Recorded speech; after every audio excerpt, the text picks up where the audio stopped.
ሊምረኝ ሽቶ ነው እንጂ ያመጣኝ ልቤ ቀስቅሶ አዳልጦኝ ብወድቅ እንደ ሰው መሽከጣኝ ረሂም ታግሶ ሙሂቡ ከሚነግስበት ዓለም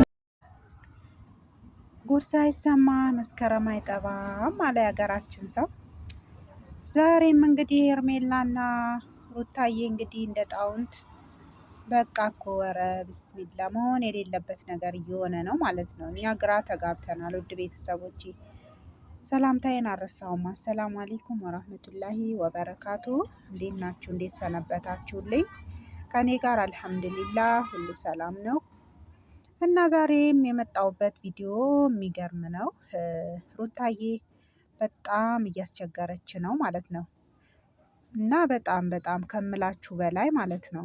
እና ውድ ቤተሰቦቼ አብርሽና ሩታ እንግዲህ እኛ እንዲታረቁ አብስተን ብንፈልግም እነሱ ግን በየዕለት ተዕለቱ እንግዲህ የሚያመጡብን ነገር በጣም ከረር እያለ ነው። በተለይ ደግሞ ሩታ እንግዲህ በጣም ብዙ ነገሮችን እንትን እያለች ከሰው ወሬም እየሰማች ትዳሯን ለማፍረስ እንግዲህ ቆርጣ እየተነሳች ነው ማለት ነው። ግን ይሄ ነገር ለምን የሚያስብል ነው? ለምን በዚህ ልክ እንዴ?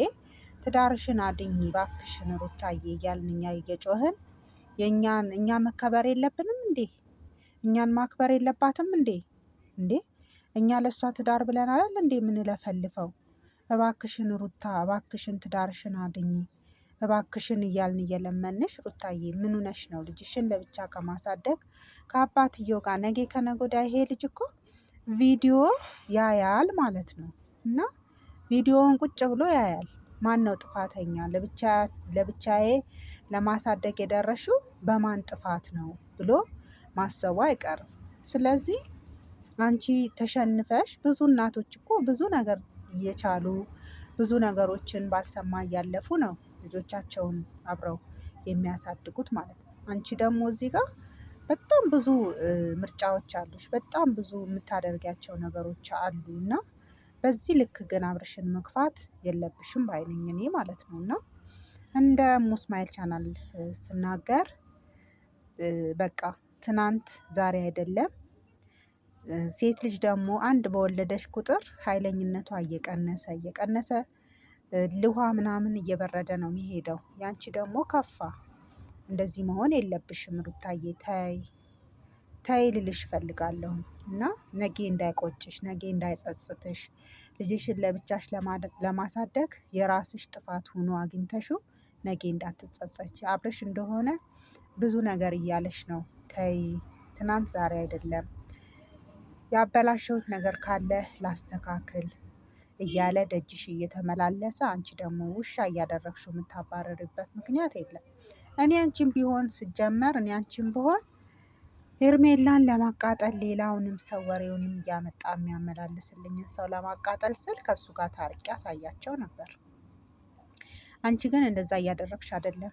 ለምን ሲባል ሩታ እና ነገ የምትቆጭበትን ነገር የምትጸጸችበትን ነገር አታድርጊ ነው ምለው ውድ እህቴ።